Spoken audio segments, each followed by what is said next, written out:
আমগো কথা তো বাদই দিলাম। আম্মা, তোমরা তো জানো আলের বাপ গরিব মানুষ, ওনারে শুধু শুধু চাপ দিয়ে লাভ আছে? চিন্তা করো না, আমি তোমাকে সবকিছু দিতে পারবো। আরে বাবা রে, তোর শ্বশুরে কইলেই আমগরে কিছু দিতে। কইতাছিলাম যে তোরে যদি একটু কিছু দিত তাহলে তোর একটু সাহায্য হতো, এই কথাটাই কইতেছিলাম।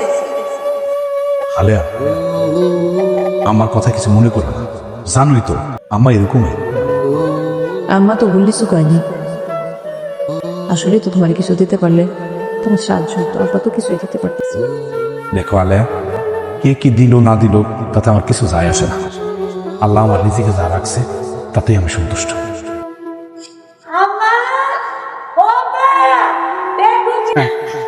এক সপ্তাহ তো পার নাই, তুই বাড়ি থেকে গেছে আবার ফিরে এই ঘটনা কি না তুমি ঝামেলা করতে থাকবে? শুনছো আম্মা, শুনছো আপনার কথা শুনছো?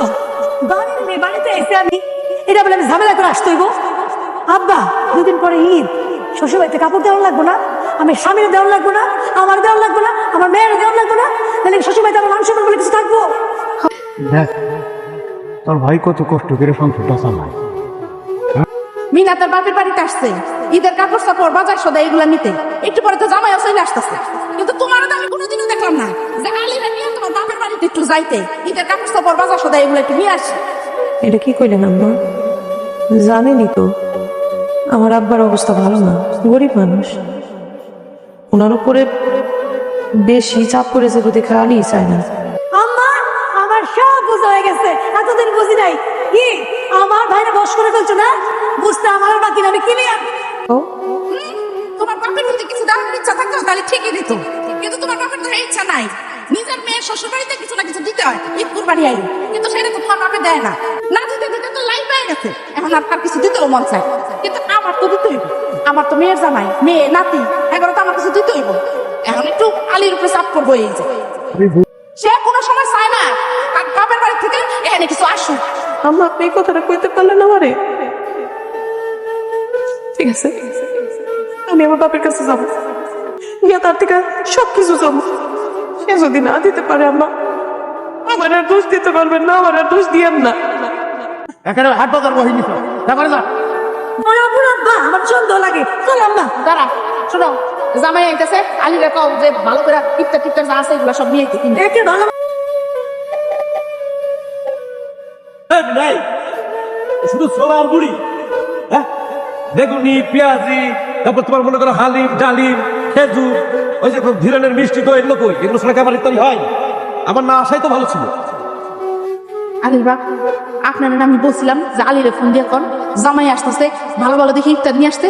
আপনি বলছিলেন মা, বাবু আমার ফোন দিছিল, কিন্তু কি কুমুক আমার কাছে টাকা ছিল না। আজকেও ওই যাদের মাল টানছি ওনারা টাকা দেয় না, বলছে রাতের বেলা দিব। রাতে গিয়ে টাকা আনবো, তারপর মাছ মাংস কিনে নিয়ে আসবো, রাতের বেলা খাইতে পারবো। এখনই তো কিছু আনতে পারোস নাই, রাত্রে আনতি না? তো যদি একটু তো দরদ থাকতো, বোনের উপর যদি দরদ থাকতো, বাকি করে হইলো ইফতার নিয়ে আইতি। আপা, তুমি তো জানো আমি ধ্যান চালাই, সংসার চালাই। সংসার চালাইতে তো হিমশিম খেয়ে যায়। আসলে দোকানে বাকি খাই, আজকে গেছিলাম দোকানে, মুখের উপর না করে এসেছি। তাহলে আমি ইফতারটা করবো কি দিয়ে? হ্যাঁ, সামনে যে ঈদ, আমার মায়ারে কি কোনো জমা কাপড় দিতে পারবো না? পারবো? কি কইতাছেন দুলা ভাই? খুকির বাপের সাথে যা কুলাইব তাই দেবো ইনশাল্লাহ। অবশ্যই ভালো কিছু দিতে হইব। আমি তো চাই না আমার মাই এখন অশান্তি হোক। তোমার বাপ তো তোমার করুন কি দিয়ে ইফতারি? আছে কিছু ছোলার গুড়ি ছাড়া? যা আছে তাই বিসমিল্লাহ করেন। মাশাআল্লাহ, মাথাটা বড় আছে, টেস্ট একটু দেখেন। ভালো টেস্ট, রোজটা বোধহয় ভালোই হয়, দেখি একটু খা দেখে। গরু গোস্ত আনে না আনি? ওই যে গরু গোস্ত একটু ওই যে নতুন আলু দিয়ে ঝাল ঝাল করে আনে নাই? মিনা, তোর আমি কইছিলাম জালি কিসের জন্য আনে নাই? তুই জামাইরে কষ্ট নাই এই কথাটা? আম্মা, সব হলো আমার কপাল।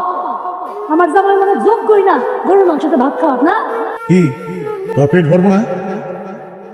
আব্বা, আমার মনে হচ্ছে আপনি কথা দিয়ে আমার হালকা অপমান করতেছেন। বাবা তুমি খাও, গরুর মাংস কালকে না তুমি। ঠিক আছে, ঠিক আছে। আম্মু, মাছ রান্না করছো কেন? আব্বা মুরগি আনছে, মুরগি রান্না করো নাই? মা, আজকে মাছ দিয়ে খাও, কালকে তোমার আমি মুরগি রেখে খাবো। হ্যাঁ, কতদিন পর আব্বা মুরগি আনছে, আমি মুরগি ছাড়া খাবো না। সত্যি গেলাম আমি তোমার মুরগি খাবো। না, আমি খাবো না, খাবো না, খাবো না। ওমা